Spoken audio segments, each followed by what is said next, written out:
ओम शांति। आज के बाबा के 19 तारीख के महावाक्य सुनेंगे। आज बाबा ने कहा ये दुनिया विषय वैतरणी नदी है। बाबा ने कहा आप रावण की दुनिया में शोक वाटिका में, और बाबा ने कहा शोक वाटिका में जाना है माना सतयुग में जाना जहाँ रोग शोक का कोई नाम नहीं। तो बाबा हमको इस दुनिया से छुड़ाने के लिए आए हैं। तो बाबा ने कहा इस याद में विघन पड़ता है। याद में बाबा ने कहा कौन सा विघन पड़ता है? जो मन बुद्धि इधर उधर भटक जाता है, बाबा से दूर हो जाते हैं। तो बाबा ने कहा ये विघन याद में पड़ता है। ज्ञान में विघन पड़ता है। बाबा ने कहा वो आवाज का, जब आवाज होती है तो ध्यान इधर उधर चला जाता है। बाबा क्या सुनाते हैं वो समझ में नहीं आता है। जब बाबा ने कहा योग करते हैं तो योग में माया का विघन पड़ता है कि और बातों में चले जाते हैं, मन बुद्धि से भटक जाते हैं। तो बाबा ने कहा दोनों में ही ध्यान रखना है। बाबा ने कहा जो अलबेलापन है, आलस्य है, जब संकल्प करेंगे बाप समान बनना ही है, तो बाबा ने कहा आलस्य अलबेलापन खत्म हो जाता है।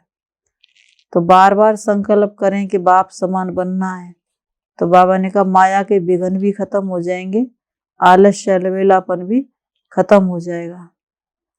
और जितना बाबा को याद करेंगे, बाबा ने कहा और सब बातों में विजयी बनते चले जाएंगे।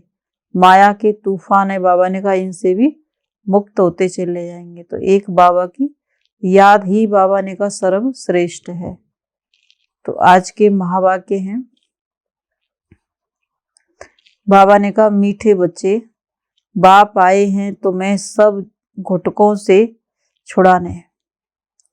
तुम अभी इस शोक वाटिका से अशोक वाटिका में चलते हो। बाप आए हैं तुम्हें सब घुटकों से छुड़ाने। तुम अभी इस शोक वाटिका से अशोक वाटिका में चलते हो, इस विषय वैतरणी नदी से पार जाते हो।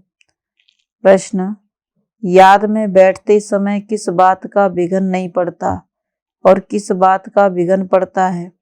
तो बाबा ने कहा उत्तर में याद में बैठने के समय किसी भी आवाज का या शोरगुल का विघन नहीं पड़ता, वह ज्ञान में पड़ता है।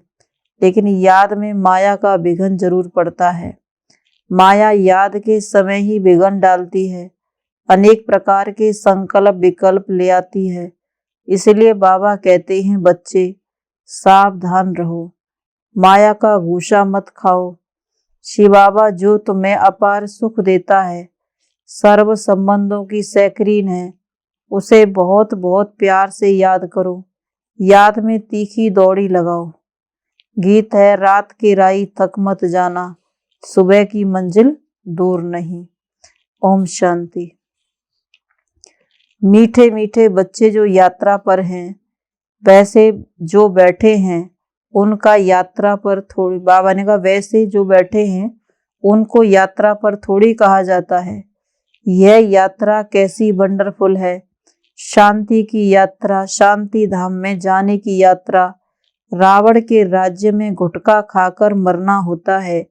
एक सत्यवान सावित्री की कहानी है ना, कि काल से भी सावित्री सत्यवान की आत्मा को वापस ले आई। वास्तव में ऐसी कोई बात है नहीं। बाकी आधा कल्प काल खाता है, अंत में गुटखा आता है ना। रावण जिसको बरस बरस जलाते रहते हैं वह हमारा दुश्मन है, यह नहीं जानते।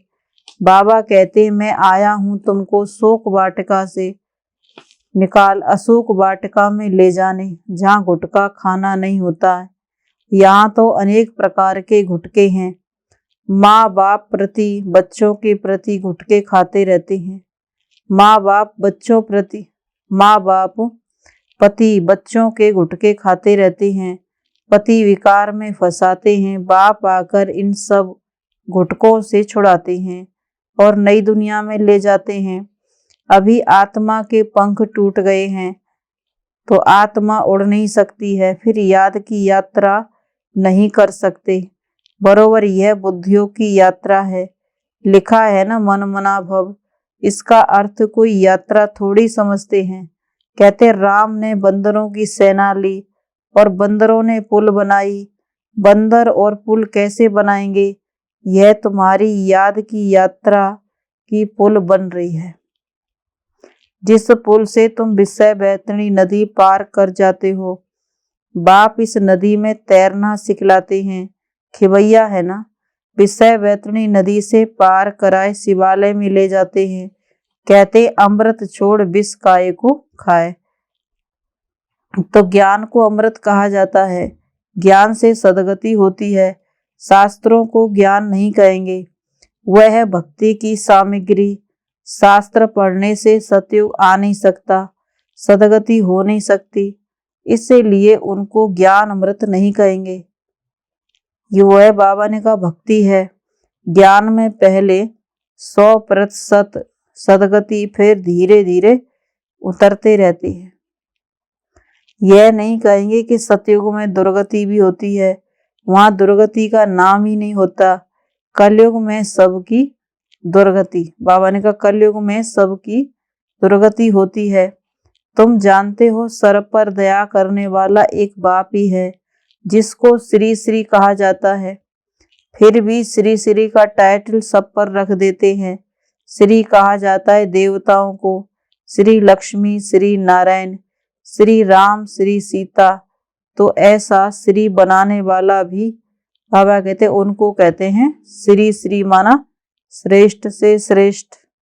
तुम बाप के सामने प्रतिज्ञा करते हो कि हम कभी विकार में नहीं जाएंगे। अगर प्रतिज्ञा कर फिर भूल की तो बाबा ने कहा, बाप का राइट हैंड धर्मराज भी बैठा है, धर्मराज माफ नहीं करेगा। बाप भी गुप्त, ज्ञान भी गुप्त, मर्तबा भी गुप्त। यह सिर्फ तुम बच्चे ही जानते हो कि हमको श्रीमत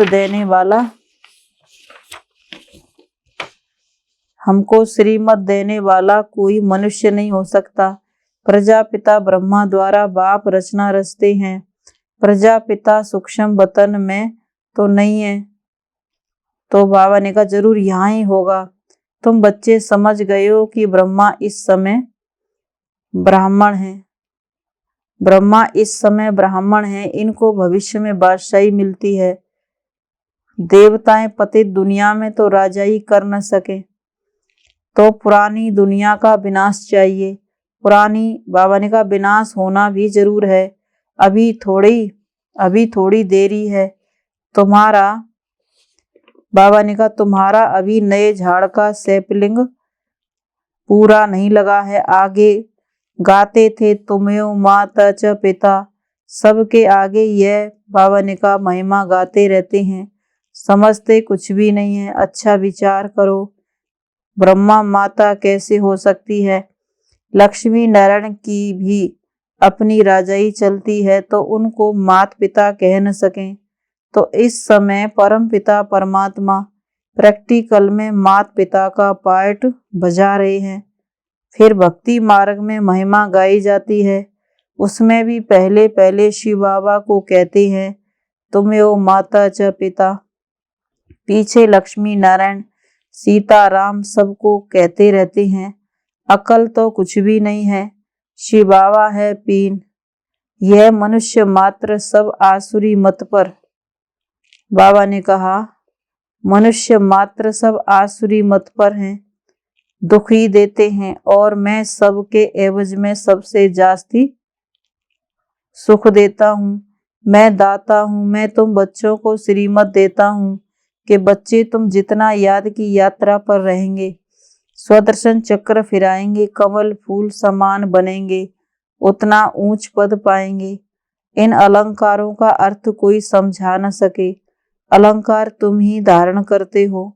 निशानी विष्णु को दे दी है, तीसरा नेत्र भी देवताओं को दे दिया है। वास्तव में तीसरा नेत्र भी तुमको ही मिलता है। त्रिनेत्री त्रिकालदर्शी अक्षर है ना, इसका अर्थ भी इस समय तुम आत्मा की बुद्धि में है। आत्मा की बुद्धि में ही सब कुछ रहता है। मेरी आंख नाक कान भी शरीर नहीं कहता, आत्मा कहती है ये मेरा शरीर रूपी महल है। आत्मा को मालूम पड़ा है कि मुझ आत्मा में 84 जन्मों का पार्ट नुदा हुआ है। कितनी गुप्त बातें हैं। आत्मा को रॉकेट भी कहते हैं। जिस आत्मा को शरीर छोड़ लंदन में जाना होगा तो सेकंड में चली जाएगी। उन्होंने कितना तीखा रॉकेट बनाया है जो सुबह चले तो शाम को पहुंच जाए। आगे स्टीमर में 3-4 मास लग जाते थे, अभी भी स्टीमर में 1 मास लग जाता है, एरोप्लेन में 1 दिन। परंतु आत्मा बहुत तीखा रॉकेट है जो 1 सेकंड में पहुंच जाती है, जो कोई भी देख न सके। तुम आत्मा का ऑलराउंड पार्ट है। अच्छा, परमात्मा का पार्ट क्या है? द्वापर से मेरा साक्षात्कार कराने का पार्ट है। जो जिस भावना से मुझे याद करता है उनकी मनोकामना पूर्ण करता हूँ। अभी मेरा ज्ञान देने का पार्ट है। पतितों को पावन बनाने का पार्ट है। तुमको मास्टर नॉलेज, बाबा ने कहा तुमको मास्टर नॉलेजफुल गॉड के बच्चे मास्टर गॉड बनाता हूँ। जिन्होंने कल पहले पुरुषार्थ किया था वही करेंगे। बच्चे कहते हैं कल पहले आए थे, अब फिर से वर्षा ले रहे हैं। किसके पास? माता पिता के पास। सरस्वती सबकी माता है, उनकी माता ये ब्रह्मा है, इनकी माता तो कोई है नहीं। शिव बाबा खुद कहते हैं तुम मेरी बन्नी माना पत्नी हो। तो फिर मैं कहता हूँ पति बिगर खाना कैसे खाऊंगा? तो अच्छा, शिव बाबा और हम दोनों इकट्ठे खाते हैं, नशा तो रहता है ना। तुम भी खुद कहते हो कि बाबा दलाल बन आया है अपने साथ सगाई कराने। बाबा ने कहा तुम श्रीमत पर परमात्मा के साथ सबकी सगाई कराते हो। पंडितों ने तो विकार का हथियाला बांधा था, वह बाप कैंसिल कराते हैं। बाप कहते हैं तुम ज्ञान चिता पर बैठो तो गोरे बनेंगे, काम चिता पर बैठ तुम काला मुंह क्यों करते हो? श्याम सुंदर का भी अर्थ तुम जानते हो। श्री कृष्ण है सुंदर, अभी तो वह भी श्याम है। बाप हो, अब बाप ने आकर के अपना परिचय दिया है। तुम हो पतित पावन गॉड फादर की स्टूडेंट। तो यह पाठशाला है। पाठशाला में पढ़ाई होती है, मेहनत करनी होती है। बाबा ने कहा और उन सत्संगों में मेहनत नहीं है। वहां तो गीता सुनी, ग्रंथ सुना और घर गया। वहां कोई थोड़ी कहता है कि पवित्र बनो, यात्रा करो। आगे बाबा ने कहा चल, यह सब जिस्मानी यात्राएं आदि बंद हो जाएंगी। बर्फ, पहाड़ी व एक्सीडेंट हुआ तो कोई जाएंगे नहीं, क्योंकि तुम्हारी यात्रा जोर भरती जाएगी। हमारी यात्रा है शिवालय तरफ। बाबा ने कहा दुनिया में पैदल जाते हैं वो यात्राएं तो सब बंद हो जाएंगी। बाबा ने कहा तुम्हारी यात्रा जोर भरती जाएगी, हमारी यात्रा शिवालय तरफ है। पहले शिव की पुरी शिवालय में जाएंगे, फिर शिव की स्थापना की हुई पुरी शिवालय स्वर्ग में जाएंगे। शिवपुरी और विष्णुपुरी दोनों को शिवालय कहेंगे, क्योंकि मुक्ति, जीवन मुक्ति दोनों शिव बाबा ही देते हैं। तो सतयुगी दैवी घराना शिव बाबा स्थापन करते हैं। अच्छा, बाबा ने कहा याद में आवाज का विघन नहीं पड़ सकता, ज्ञान सुनने में शोर का विघन पड़ेगा। मनुष्य तो कहते हैं शांति करो, नहीं तो याद में विघन पड़ेगा, परंतु योग में आवाज विघन नहीं डालता, विघन डालती है माया। बच्चों के साथ माया की युद्ध है। बच्चों को युद्ध के मैदान में हार नहीं खानी चाहिए। माया तो घूसा लगाती रहती है। माया ने नाक पर घूसा लगाया तो यह गिरा, फिर खड़े हुए, फिर नाक पर लगाया तो यह गिरे। तो बाप कहते हैं यह माया काम क्रोध के घूसे मारती है, इससे तुम्हें बहुत बहुत सावधान रहना है, घूसे नहीं खाने हैं। अच्छा, मीठे मीठे सिकीला दे बच्चों प्रति माता पिता बाप दादा का याद प्यार गुड मॉर्निंग। रूहानी बाप की रूहानी बच्चों को नमस्ते। हम रूहानी बच्चों की रूहानी माता पिता बाप दादा को गुड मॉर्निंग और नमस्ते बाबा, नमस्ते। धारणा के लिए मुख्य सार है। ज्ञान के सब अलंकारों को धारण कर स्वदर्शन चक्रधारी त्रिनेत्री त्रिकालदर्शी अर्थात मास्टर गॉड बनना है। ज्ञान के सब अलंकारों को धारण कर स्वदर्शन चक्रधारी त्रिनेत्री त्रिकालदर्शी अर्थात मास्टर गॉड बनना है। दूसरी पॉइंट बाबा ने कहा, बाप के राइट हैंड धर्मराज को स्मृति में रख कोई भी विक्रम नहीं करने हैं। बाप के राइट हैंड धर्मराज को स्मृति में रख, बाबा ने कहा कोई भी विक्रम नहीं करने हैं। पावन बनने की प्रतिज्ञा करके बाबा ने कहा विकार में नहीं जाना है।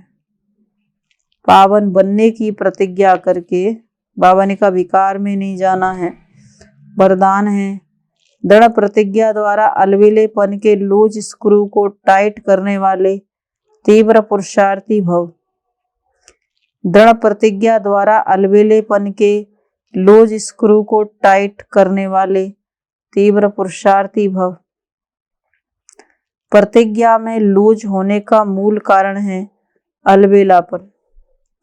जैसे कितनी भी बड़ी मशीनरी हो, लेकिन एक छोटा सा स्क्रू लूज हो जाता है तो सारी मशीन को बेकार कर देता है।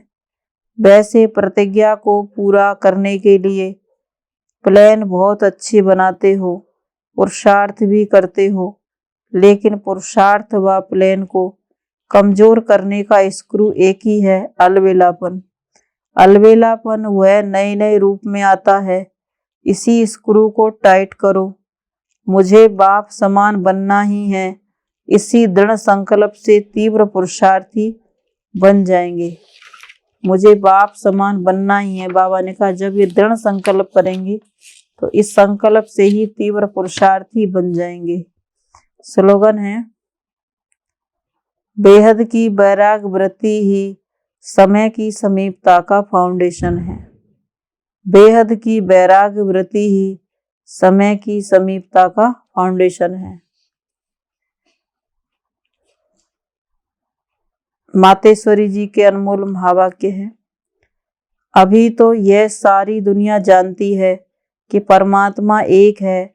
उस ही परमात्मा को कोई शक्ति मानते हैं, कोई कुदरत कहते हैं, मतलब तो कोई न कोई रूप में जरूर मानते हैं। तो जिस वस्तु को मानते हैं अवश्य वह कोई वस्तु होगी, तब तो उनके ऊपर नाम पड़े हैं। परंतु उस एक वस्तु के बारे में इस दुनिया में जितने भी मनुष्य हैं उतनी मतें हैं, परंतु चीज फिर भी एक ही है। उसमें मुख्य 4 मतें सुनाते हैं। कोई कहता है ईश्वर सर्वत्र है, कोई कहता है ब्रह्म ही सर्वत्र है, कोई कहते हैं सर्वत्र ब्रह्मा ही ब्रह्मा है, कोई कहता है सत्यम शिवम, कोई कहता है ईश्वर सत्यम माया मिथ्यम, कोई कहता है ईश्वर है ही नहीं, कुदरत ही कुदरत है। वो फिर ईश्वर को नहीं मानते। अब यह है इतनी मतें।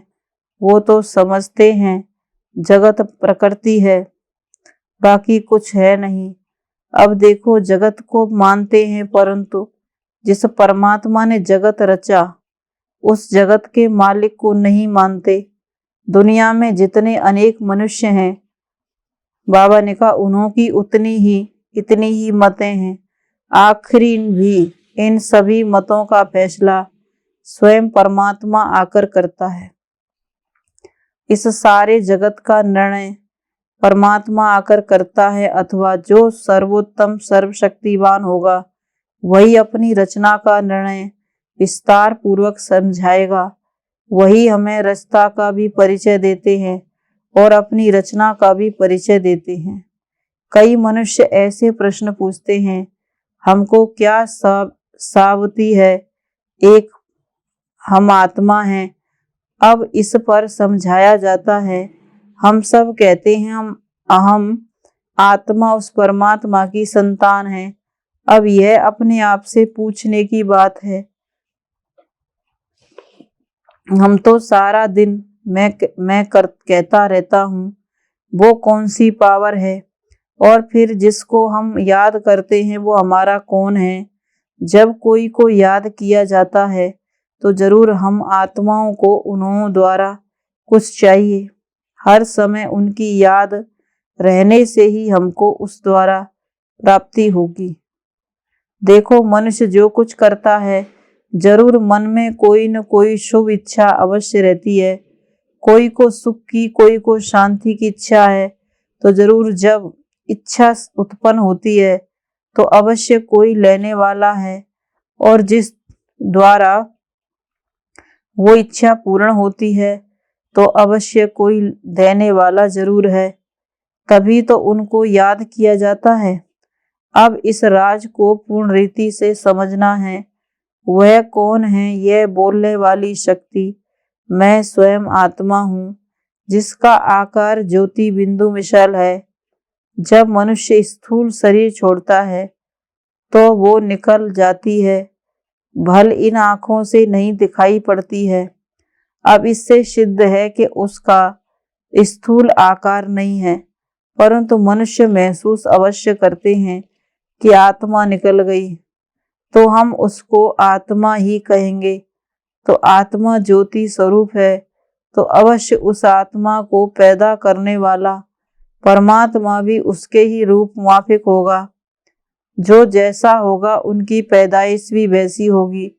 फिर हम आत्माएं उस परमात्मा को क्यों कहते हैं कि वो हम सर्व आत्माओं से परम हैं? क्योंकि उनके ऊपर कोई भी माया का लेप छेप नहीं है। बाकी हम आत्माओं के ऊपर माया का लेप छेप अवश्य लगता है।